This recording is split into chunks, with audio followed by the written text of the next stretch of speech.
Boa noite, queridos irmãos. É uma honra e uma alegria imensa retornar a esta casa que me acolhe tão bem. Me sinto muito feliz estando com vocês. Muito obrigado. Tema desta noite: Ano Novo na visão espírita.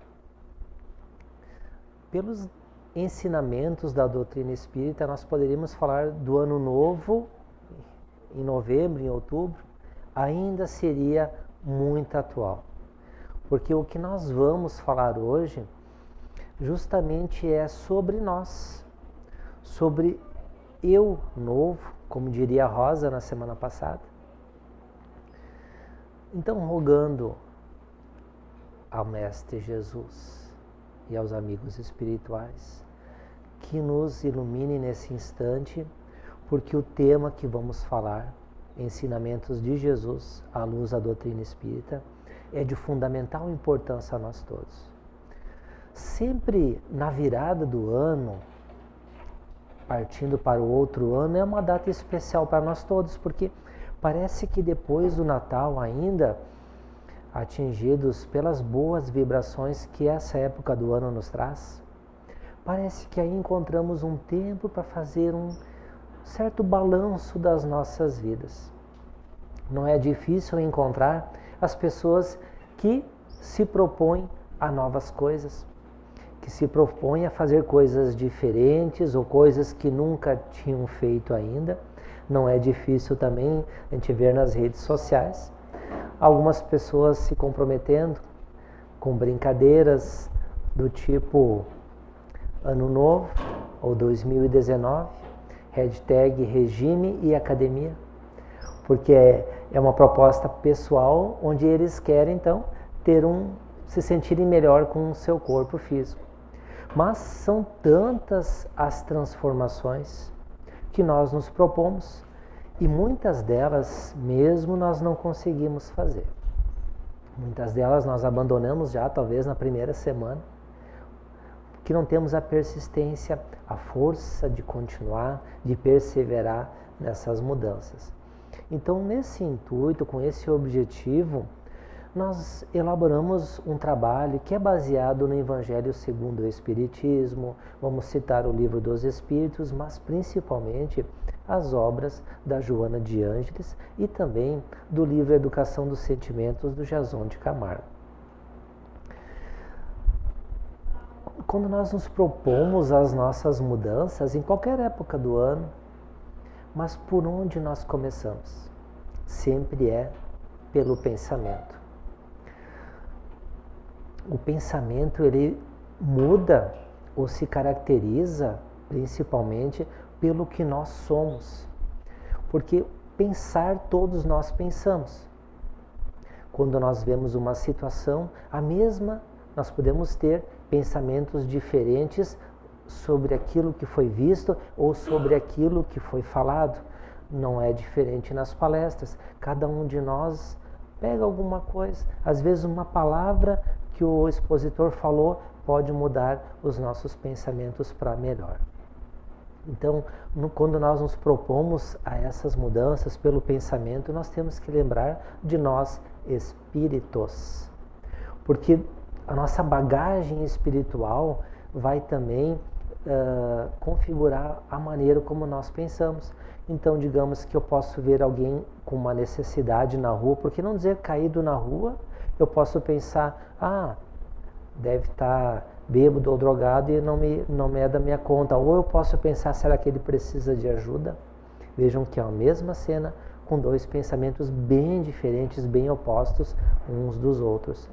Quando nós falamos de pensamento, nós poderíamos lembrar no final do ano, simulando uma rua movimentada, quem sabe o centro aqui de Taquara, das pessoas passando, e quem de nós nunca parou assim, ficar olhando as pessoas passando, às vezes conhecidos nossos, muitos amigos nossos, que não nos cumprimentam, mas não é que estão bravos conosco, não nos viram mesmo, porque o seu pensamento está tão longe que não é difícil da gente ver as pessoas que se assustam a atravessar a rua porque vem um carro, uma moto ou uma outra pessoa e a pessoa se assusta porque não estava prestando a atenção. Então, nós passamos pela vida pensando.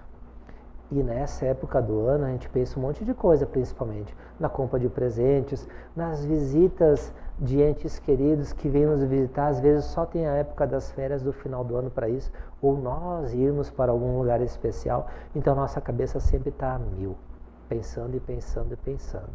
Então assim nós trabalhamos, né, com a nossa cabeça, sempre em pensamento. Mas Joana de Ângeles nos diz no livro Episódios Diários que o homem se torna o que pensa, portanto, o que quer. E nós vamos lembrar no livro dos Espíritos que diz que querer é poder. Embora alguns dizem que não é bem assim, mas se a gente pensar realmente, quando nós nos propomos alguma coisa, quando nós queremos mesmo realizar essa mudança, é ou não é que a gente faz. Talvez não saia bem da maneira como a gente pensou, mas a gente vai lá e faz. Então Joana nos alerta que nós somos o que nós pensamos. Essa frase é bem profunda, porque a gente pode pensar o seguinte também: como é que eu estou me vendo? O que eu penso de mim? Quantos de nós, infelizmente, que se menosprezam, que não se acham capazes, que quando vem alguém numa posição que até eu gostaria de estar também, mas não tenho coragem, não tenho firmeza de começar, e a gente vê aquela pessoa, nossa, ela conseguiu, eu também posso, por que eu não vou e faço também? Essa questão de como nós nos vemos, ela é de fundamental importância. Quando nós nos comparamos aos outros, aí a gente vai começar a se decepcionar. Por que se decepcionar? Porque todos nós somos diferentes. Nós espíritas sabemos que essa não é a nossa primeira encarnação. Aliás, já passamos por muitas e muitas, centenas de encarnações. Fomos criados simples e ignorantes, todos nós partimos do mesmo ponto, mas depois as vivências é que nos mudam. As experiências que nós temos, as dificuldades, as coisas boas, que naquele momento é ótimo, que nós passamos, tudo isso vem a somatizar dentro do espírito os nossos conhecimentos, as nossas vivências e por isso a mudança da nossa forma de pensar. Então, nós não podemos nos comparar aos outros. Nós podemos às vezes, e fazemos muito, copiar no sentido de imitar, porque se nós aprendêssemos sozinhos, iríamos levar muito tempo. E é por isso, porque Deus, na sua infinita sabedoria, nos fez viver em sociedade, para que possamos aprender uns com os outros. E a Terra é uma grande escola, porque no plano espiritual, quando nós desencarnarmos, e aí vai uma notícia bem triste, o que todos nós vamos, né? Um dia a gente vai. Quando nós desencarnarmos, nós vamos estar numa faixa evolutiva mais ou menos igual no mundo espiritual. Só que aqui na Terra, não. Aqui na Terra nós somos misturados de propósito para que possamos aprender uns com os outros. Então nós vemos as experiências das pessoas que fazem as coisas e, puxa vida, dá para fazer, a gente faz também. E das coisas que a gente não deve fazer. Então nós aprendemos com espíritos mais evoluídos do que nós, as coisas boas. E as coisas ruins, quem sabe nós, nesse momento, não seríamos os professores desses espíritos, dessas pessoas também. Então, aprendemos o que fazer e o que não nos convém fazer. Mas, voltando ali à frase, como nós estamos nos vendo? O que eu penso de mim? É bem importante essa reflexão para cada um de nós, porque, via de regra, nós temos dentro de nós ainda aquela coisa de menosprezo, né? Sentimos um pouco de inveja dos outros, esquecendo de que cada um de nós tem coisas fantásticas que só nós sabemos fazer daquela maneira, que os outros deveriam, se fosse o caso, nos copiar, porque nós fazemos muito bem aquilo. Então, cuidado com o que eu penso de mim. Todos nós somos capazes, inteligentes, cada um no seu estado evolutivo, tendo que aprender algumas coisas que outros talvez já saibam, mas todos nós estamos aqui para aprender. Não tem nenhum espírito perfeito. Aliás, se a gente quer saber assim como é que a gente está nessa nossa escala evolutiva, porque na doutrina espírita a gente aprende muito disso, né? As escalas de espíritos, espíritos ruins, espíritos bons, espíritos perfeitos. Se a gente quiser saber assim, será que eu sou um espírito bom? Tem um teste muito bom para fazer.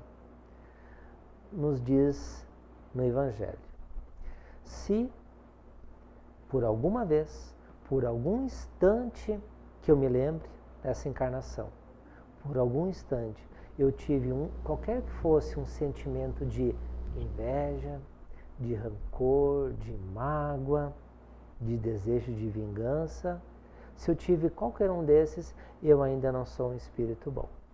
Então a gente tem muita coisa aí para se trabalhar.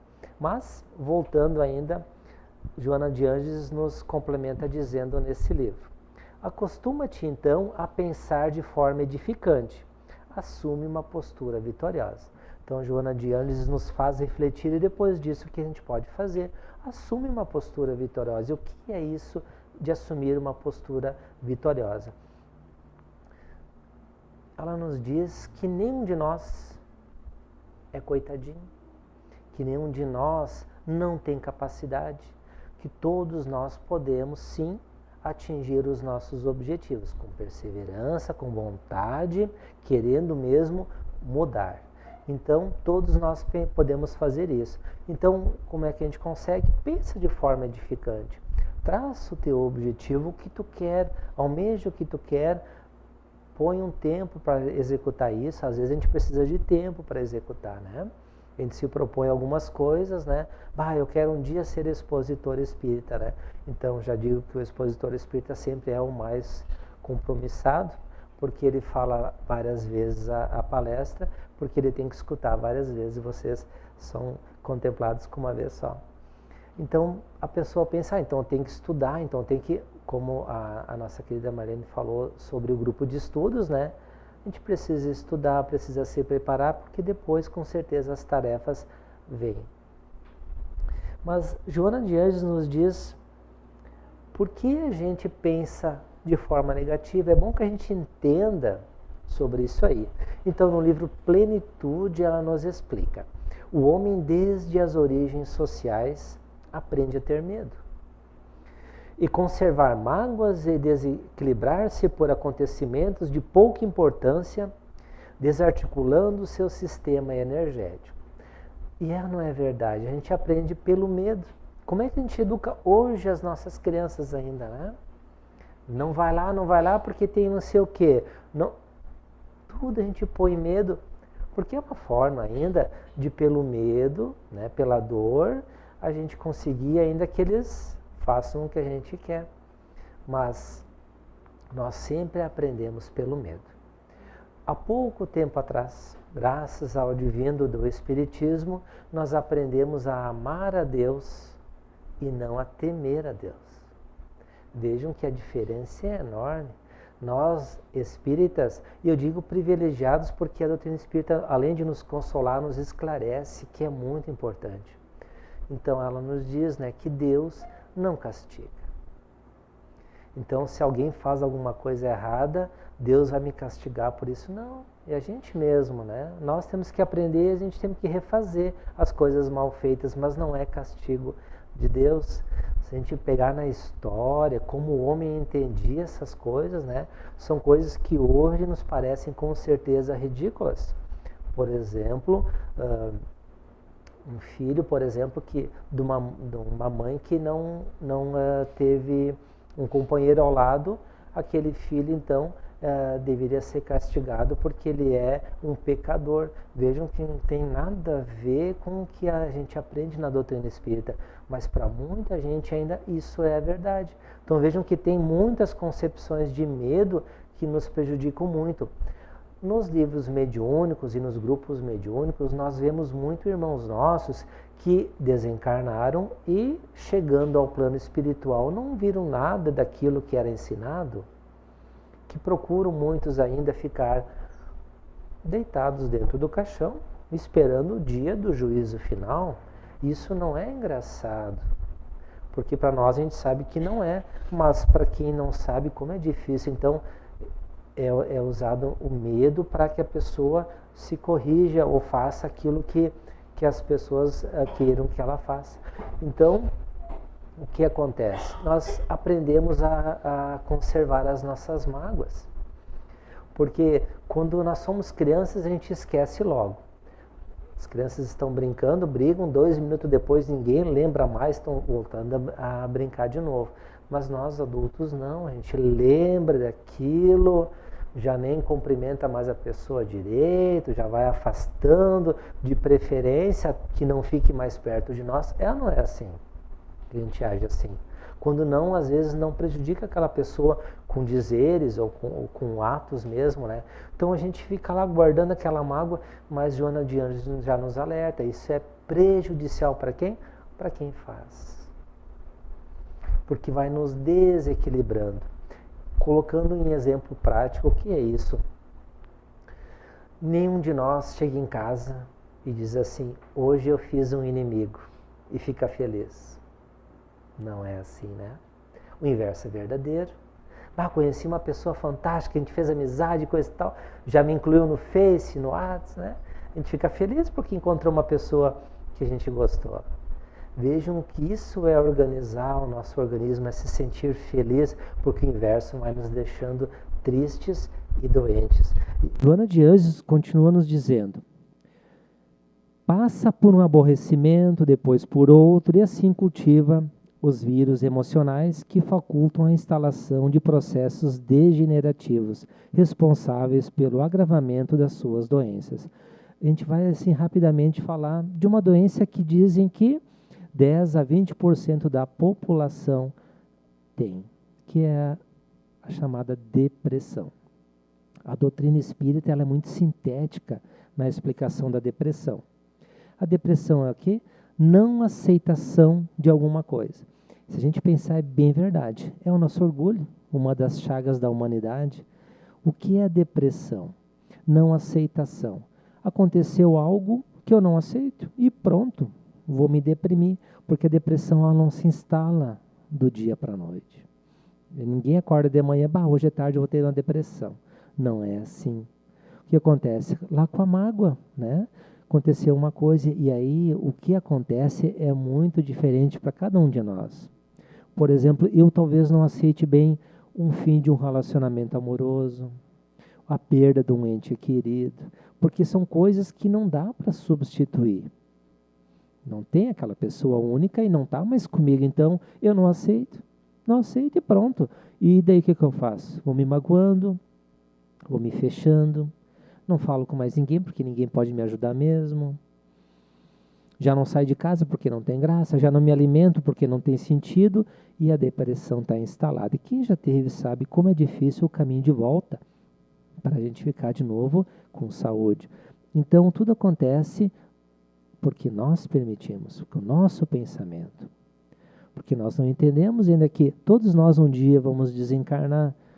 Quando acontece com os entes mais novos é mais difícil de aceitar ainda.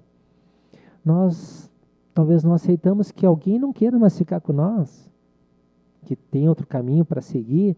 Então, todos os motivos, a perda de um emprego, enfim, uma doença, qualquer coisa serve de motivo e vai ser ali que a gente vai começar a se deprimir se não pensar diferente. Mas Joana de Ângeles, nos seus livros, ela nos fala das fases da mudança, que nós vamos usar uma coluna chamada energia emocional, que são as nossas emoções. A gente vai tentar, com esse gráfico, fazer a compreensão mais simples e mais fácil. Na outra linha nós temos o tempo. Então, o tempo que corrige tudo, né? A gente sempre diz, né, que o tempo resolve as coisas e em certo ponto é bem verdadeiro. Como é que quando nós nos propomos as mudanças, o que acontece primeiro? Primeiro vem o choque. Sabe aquela coisa que a gente quer mudar, que a gente não aguenta mais aquela situação? Esse se chama choque. Por quê? Porque o choque não é de tomada, não é de energia elétrica, mas o choque é da situação. Puxa, isso aqui eu não quero mais, não concordo mais com isso. Aí, não vou citar exemplos específicos, mas que cada um pense numa coisa que não está mais gostando, por exemplo, só para acompanhar o gráfico. Se não tiver nada, melhor ainda. A pessoa não quer mais aquilo, o choque vem, eu não quero mais e pronto, eu não aceito mais. É aí a nossa vontade que está imperando. Não aceito mais, não quero. Quantas vezes nós temos situações que a gente literalmente bate na mesa, né? Agora chega, não quero mais. Esse é o choque. Depois disso, olha que nós estamos descendo essa curva. Vem a inconformidade. A gente não se conforma com aquela situação. São as mais variadas possíveis, porque todos nós temos muitas e muitas coisas para enfrentar. A vida não é fácil, não é porque nós somos espíritas que somos privilegiados com a falta de dificuldades para que nós possamos evoluir. Alguns chamam dificuldade de problema, mas a gente prefere usar essa palavra dificuldade porque tudo que vem é para o nosso aprendizado. Então existe a inconformidade que a gente não aceita mais aquilo, não se conforma com aquela situação. Aí são vários exemplos que a gente poderia citar. Depois nós temos a raiva e a revolta. E não é difícil de lembrar de algumas coisas que nos deixam revoltados, que nós não aceitamos mesmo. Então, da inconformação vem para a raiva e para a revolta. Depois, muitas vezes nós passamos para a fase do receio. Eu tenho um amigo meu que reclama muito que o trabalho dele não dá, que ele não gosta, que ele ganha pouco, que ele está de saco cheio com o chefe dele, e todas as lamúrias de sempre, as mesmas, quando ele me vê, ele fala. Daí eu sempre digo para ele, mas por que tu não procura outra coisa então? Ele diz, mas eu tenho receio de mudar. E diz ele assim, eu ganho um pouquinho, mas é certo, pagar certinho, daí começa a ver as coisas boas, então tem um receio de mudar. Então, eu sempre digo para ele, tu não chegou na fase de mudança ainda. Então, às vezes a gente tem receio, que é natural. O receio, ele vem ainda do nosso instinto de conservação. É o medo que vai nos focando nas coisas que a gente pode perder e não nas coisas que a gente pode ganhar e mudar. Depois disso, então, nós já temos a aceitação. Agora começa a melhorar. Quantas vezes a gente muda as coisas ou vê que elas mudaram contra a nossa vontade e a gente tem que aceitar. Não tem outro jeito, então a gente aceita, parece que aquilo começa a suavizar, parece que começa a melhorar. Depois nós temos a reorganização. Quantos de nós já falaram, nós já ouvimos dizer que a pessoa disse, tem que me organizar. O que é isso?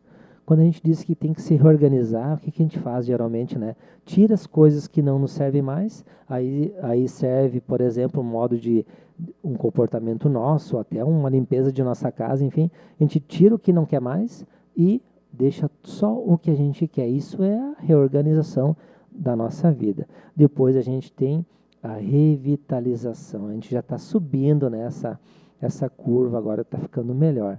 Essa revitalização, eu tenho certeza que todos vocês já passaram por isso. Quando se propuseram a mudar alguma coisa, depois da passagem da parte difícil dessa mudança, se sentem revitalizados, novos. Não é? A gente se sente bem porque já está passando por aquela dificuldade. Aquela a gente já aprendeu, está mudando.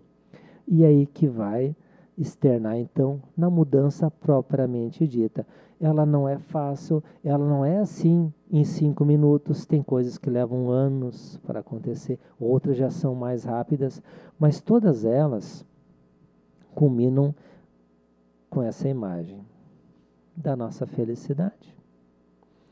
Nas nossas mudanças a gente vai sempre acertar? Claro que não, mas a gente vai lembrar que o erro faz parte do aprendizado. Então nós vamos errando, vamos acertando, vamos fazendo melhor até que a gente vai encaixando a vida mais ou menos para onde a gente quer levar. O que não dá para fazer é não fazer nada, não querer a mudança, se conformar com tudo isso não nos cabe.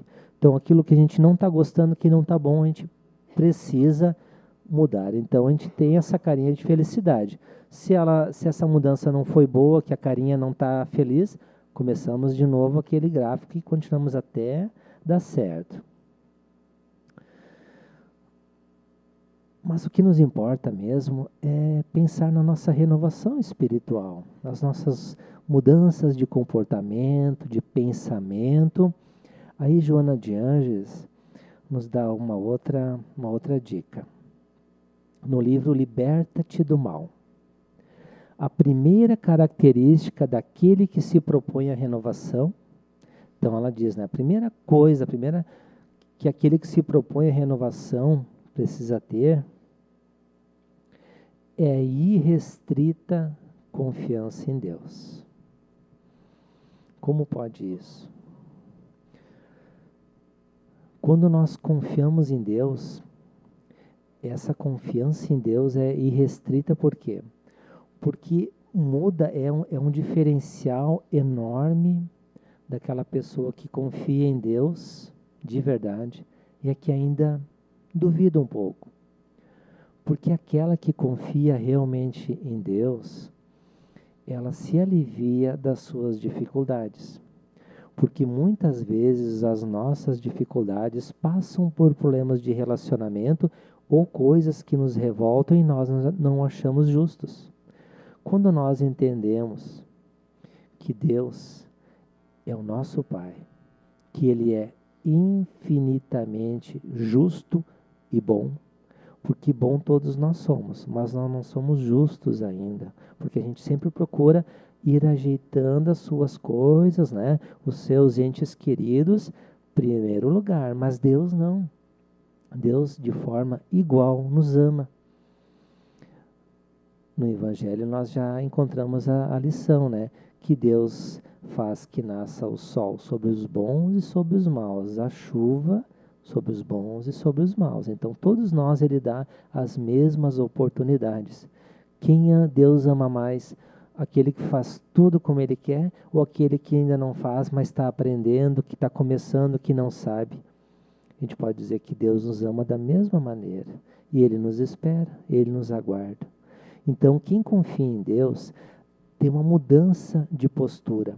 Porque sabe que tudo que acontece é com a permissão de Deus.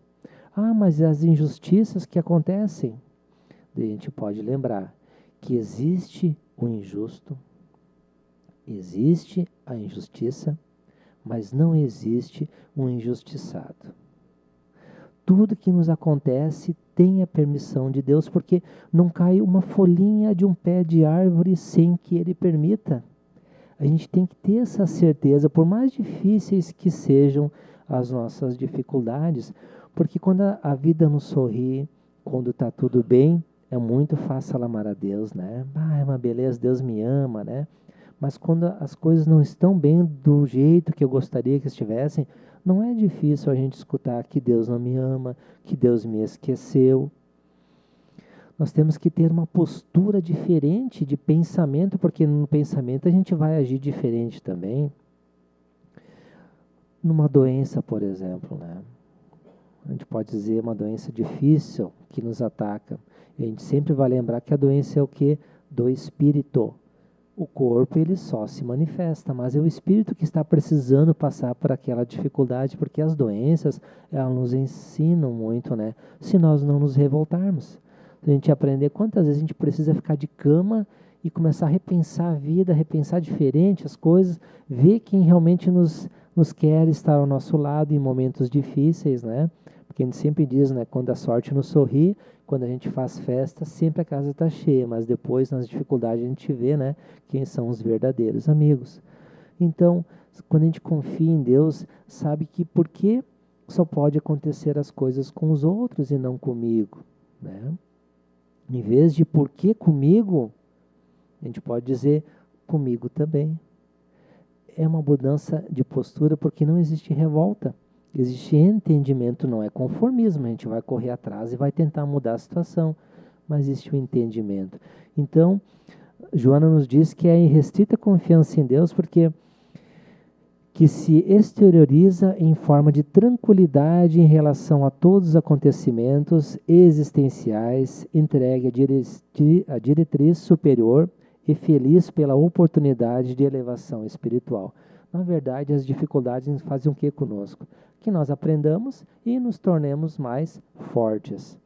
Muitas dificuldades que os outros passam, quando a gente olha de longe, só assiste a situação, a gente pode pensar assim, se fosse comigo, eu acho que eu não aguentaria. E não aguentaria mesmo. Só pessoas muito fortes que conseguem. Então, tem provas que nós não temos ainda capacidade para suportar. A gente pode lembrar de várias coisas que acontecem. Quando a gente acha que não existe nada, é só a gente visitar um hospital, visitar o HPS em Porto Alegre, ver as coisas que acontecem. A gente vai começar a mudar um pouco de pensamento. Então, a confiança irrestrita em Deus, com certeza, ela é, para nós, um grande alívio às nossas dificuldades. Coloquemos na mão de Deus toda a nossa confiança. No livro Educação dos Sentimentos, Jason de Camargo usa um termo que eu acho fantástico. Ele nos diz, permita-se ser saudável. Cuide do seu corpo e mente. Mexa-se, o bem te espera. É interessante essa palavra permita-se, porque muitas vezes quando nós dizemos assim, eu quero mudar, eu quero fazer diferente, mas eu não consigo. Quando a gente diz eu não consigo, podem dizer, é a mesma coisa, eu não quero. Porque quando tem vontade, a gente dá um jeito, é ou não é? Então, vamos tirar da nossa mente essa palavra eu não consigo, porque tudo a gente consegue. Não fica uma obra-prima na primeira vez, mas já dá para ver o esboço do que a gente queria fazer. É só a vontade de fazer. Então, Jason nos disse, ser saudável, cuide do seu corpo e mente, porque a gente sabe, corpo são, mente são. Então, que a gente possa cuidar de nós. Como nós estamos cuidando do nosso corpo, por exemplo, Será que a gente está cuidando bem dele? Sabemos que temos vários anos ainda, nós temos que cuidar dele. Como a gente está fazendo com isso? E a nossa mente também, cuidando com essas coisas que nós colocamos na nossa cabeça, das mágoas principalmente, que é uma serpente que nós colocamos dentro de nós, dentro do nosso cérebro, que vai ficar nos danificando. Nos diz ainda, permita-se trabalhar. Trabalhe suas virtudes sempre de acordo com as suas possibilidades. Todos nós temos coisas boas e também temos coisas que nós precisamos melhorar. Esquecemos essas coisas ruins. Concentremos nas coisas boas que nós já temos e vamos trabalhar elas. Vamos nos fortalecer nas coisas boas e nesse tempo que nós estamos nos fortalecendo, a gente vai com o tempo conseguindo apagar aquelas coisas ruins que nós temos que aprender ainda. Então trabalhe. A gente pode pensar como eu estou me cuidando. Eu estou estudando, eu estou trabalhando, ou só estou me queixando, só estou achando ruim, só estou reclamando. O reclamar, o revoltar-se, o desanimar não adianta nada. Não muda nada. Deus não compensa ninguém que se desanima. Nós encontramos isso no livro dos Espíritos. Ele quer o quê? Deus quer filhos fortes, sãos, com vontade de trabalhar, com vontade de se esforçar e principalmente de melhorar. Nos diz ainda Jason, permita-se ser bom. A bondade modificará a sua vida, opte sempre pela bondade e você será uma pessoa que viverá em paz. A paz é tão importante a nós todos que Jesus, ao chegar nos ambientes, ele nos dizia, a paz esteja convosco. Quem de nós, sem paz na consciência, consegue fazer alguma coisa? Nós ficamos nervosos, nós nos desequilibramos, não adianta, nada dá certo. Então, o ser bom não é ser um Chico Xavier, um Divaldo Franco. A gente vai ser bom dentro das nossas possibilidades. Então, a gente vai fazer o bem que a gente conseguir fazer. Mas, lembrando que essa bondade vai modificar a nossa vida. Eu não sou de contar casos que aconteceram comigo, mas essa semana aconteceu de eu estar na fruteira e peguei umas frutas lá e não consegui abrir aquele saquinho, aquela bobina que é fechadinha, né? Acho que muita gente não consegue abrir rápido aquilo. E veio uma pessoa, eu te ajudo, eu nem conhecia ela. Eu pensei, nossa, olha, cada coisinha pequena que a gente pode fazer, sempre que a gente vê alguém necessitando de alguma coisa, por que não ajudar, né? Por que passar a fazer de conta que nunca viu, que não viu a situação? Vejam como muda, porque todos nós, depois disso, a gente sente uma coisa diferente. Isso já é o retorno das coisas boas, da boa vibração que nós emanamos. Quantos de nós, depois de fazer a caridade, não se sentimos bem? Muitos até se emocionam quando vem aquelas pessoas recebendo as coisas que para nós não tem mais utilidade e agradecendo ou não, tanto faz. O importante é quando a gente faz. Então, permita-se ser bom. Porque lembre-se que a vida é um eco. Nós já sabemos disso, né? Parece que é um bumerangue, porque o que você envia volta a você. Sempre. O que você planta, você colhe. Que sementes que eu estou espalhando nessa terra. O que você dá, você recebe sempre. A gente tem que cuidar, às vezes a gente tem um jeito meio fechado de ser, e é isso que a gente vai receber dos outros, né? Mas principalmente, o que você vê nos outros existe em você. É um grande medidor para nós outros. Quando a gente vê assim, essa pessoa é muito chata, essa pessoa é isso, essa pessoa é aquilo, corrija em ti o defeito que tu vê nos outros. É um grande professor essa questão da gente olhar para alguém e já colocar o ver os defeitos do outro. Então isso a gente vai mudando também. Joana de Anjos nos diz: a batalha mais difícil de ser travada ocorre no teu mundo íntimo. Ninguém a vê e aplaude, ou a censura. É tua. Vitória ou derrota pertencerá apenas a ti, em silêncio. Então, aquela que nós estamos falando da nossa proposta de transformação, ela é a mais difícil porque ninguém nota logo isso.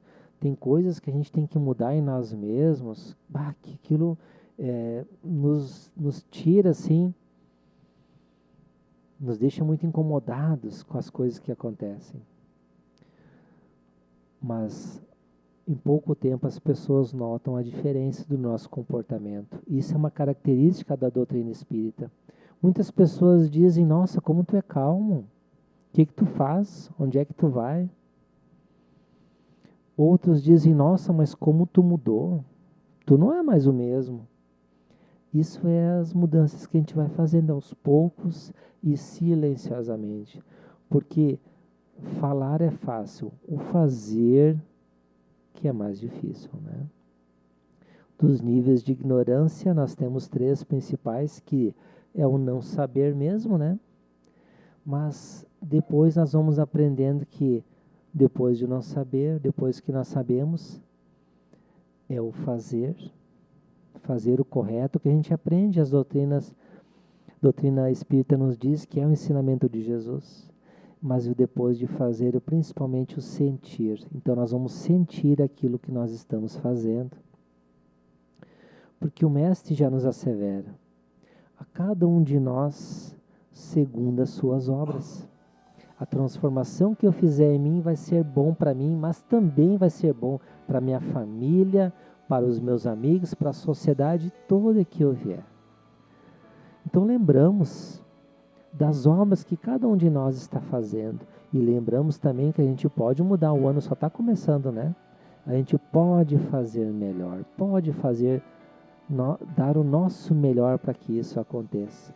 Para que depois nós viemos a colher aquilo que nós mesmos plantamos no nosso jardim, que é a paz, a felicidade e o amor.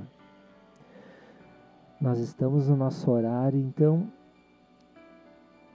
seria esse o recado para hoje, essa reflexão, dessa semeadura no bem, que nós possamos fazer sempre o nosso melhor, vale muito a pena.